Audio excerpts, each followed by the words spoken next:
اللہ اکبر اللہ۔ کہتے ہیں کہ میرے نبی سے افضل ہے وہ تو بدبخت ہیں جو نبی بھی کہیں اور عیب بھی نکالے۔ محبوباں تے نکتہ چینی جڑے کرن تو باز نہیں ہوندے، اصل منافق جانو انہاں نو وہ جھوٹے پیار جتاؤندے۔ سانو دسیا عشق دے مفتی جڑا مڑ مڑ پیا فرماوے، آزم جتھے دل لگ جاوے اتھے عیب نظر نہ آوے۔ عیب ہو بھی تو نظر نہیں آتا، اور یہاں عیب نام کی چیز ہی نہیں۔ وہ ایک دفعہ خلیفہ وقت نے لیلا کو اپنے دربار میں بلا لیا۔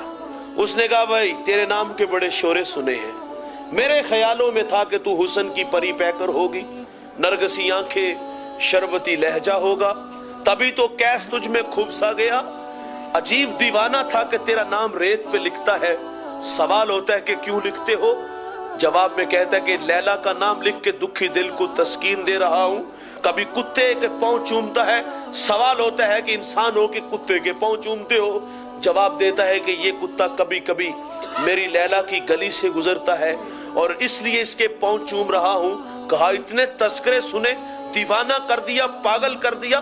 میرے خیالوں میں کچھ اور تھا، لیکن تجھ سے تو زیادہ خوبصورت میرے دربار میں کام کرنے والیاں ہیں۔ آئینہ دکھایا گیا، اب ندامت سے نگاہیں جھک جاتی، کیا راستہ بدل لیتی؟ او نہیں بھائی، رومی وہ ساری گفتگو بیان کرتے ہیں۔ گفت لیلا را خلیفہ کان توئی، کیس تو مجنو شد پریشان و غوی، از دیگر خوباں تو افزو نیستی، گفت خامش چون تو مجنو نیستی، دیدائے مجنو اگر بودے ترا، ہر دو عالم بے خطر بودے ترا، با خودی تو لیک مجنو بے خودست، در طریق عشق بیداری بدست۔ رومی کہتے جب کھری کھری سنائی نا تو لیلا غصے میں آ گئی، وہ کہتی گفت خامش چون تو مجنو نیستی، خلیفہ صاحب آپ کوئی مجنو تو نہیں؟ دیدائے مجنو اگر بودے ترا، وہ کہتی مجنو کی آنکھ سے دیکھتے تو یہ عیب جو نکال رہے ہو نظر نہ آتا، با خودی تو لیک مجنو بے خودست، وہ کہتی تو ہوش والا ہے، مجنو ہوش کو چھٹی دے کے آیا ہے، اس کوچے میں ہوش والوں کو کچھ بھی نہیں ملتا۔ او بھائی لیلا واقعی رنگ کی کالی تھی، لیکن آزم جتھے دل لگ جاوے اوتھے عیب نظر نہ آوے۔ حسان بن ثابت فرماتے ہیں یہاں عیب نام کی چیز ہی نہیں، اور لیلا کو دیکھنا ہے تو مجنو کی آنکھ سے دیکھو، اور اگر محمد عربی کو دیکھنے کا شوق ہو نا تو پھر نگاہ صدیق سے دیکھا کرو، پھر عیب نہیں پھر کمال نظر آئیں گے۔ ڈٹھے ورق قرآن دے پھول سارے، تیری شان جیا نہیں کوئی ہور ڈٹھا، تیری شان دا کرے مقابلہ جیڑا، اونوں عاشقاں اصلی چور ڈٹھا، کوئی نور آکھے کوئی بشر آکھے، پہندہ رات دنے اے ہو شور ڈٹھا، اللہ والیاں گل مکا دیتی تساں ہور ڈٹھا اساں ہور ڈٹھا۔ میرے قبلہ فرماتے ہیں تم نے پتہ نہیں کس کو دیکھا ہے جو سکی بیٹی کو بھی نہیں بخشوا سکتا، سنبھلتا نہیں جن سے اپنا دوپٹہ، سنبھالیں گے کیا وہ کلیجہ کسی کا، اور آپ فرماتے اس کے پیچھے لینے کیا جاتے ہو جو سکی بیٹی کو بھی نہیں بخشوا سکتا۔ ہم نے اس نبی کا کلمہ پڑھا ہے جس نے فاطمہ کو قریب کر کے فرمایا بیٹی فاطمہ تو جنتی عورتوں کی سردار ہے، فرمایا اس کے پیچھے لینے کیا جاتے ہو جس کے چاہنے سے کچھ نہیں ہوتا، جو دیوار کے پیچھے کا نہیں جانتا۔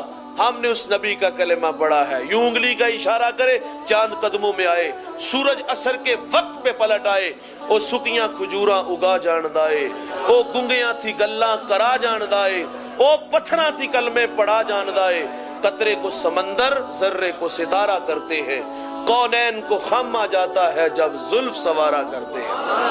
ہم نے تو اس نبی کا کلمہ پڑھا ہے۔ میرے بچپنے کی پہلی تقریر حسن مصطفیٰ ہے، اور میں نے علماء سے سنا ہے جو حضور کے حسن کے تذکرے کرتا ہے وہ بندہ ہر دل عزیز ہو جاتا ہے۔ میں نے اپنی 34-35 سالہ عمر میں بڑی محبت وصول کی ہیں، پورے پاکستان میں آتا جاتا ہوں اور لوگ محبتیں جو ہے وہ بانٹتے ہیں، پیار دیتے ہیں، تو اس میں سارا کمال میں حضور کے حسن کے تذکرے کرتا ہوں، تو عزتوں سے نوازا گیا ہوں۔ مجھے اچھی طرح یاد ہے وہ حسن مصطفیٰ پہ لکھا ہوا ایک مقالہ تھا جس کو ازبر کیا، آج بھی اس کے کچھ الفاظ میرے دماغ کی سکرین پر نقش ہے، سنیے اور کلیجے ٹھاریے۔ وہ عالم بہت خوبصورت لہجہ رکھتے تھے، آپ فرما دے او آؤ میں تمہیں بتاؤں میرا نبی کتنی عظمتوں کا حامل تھا.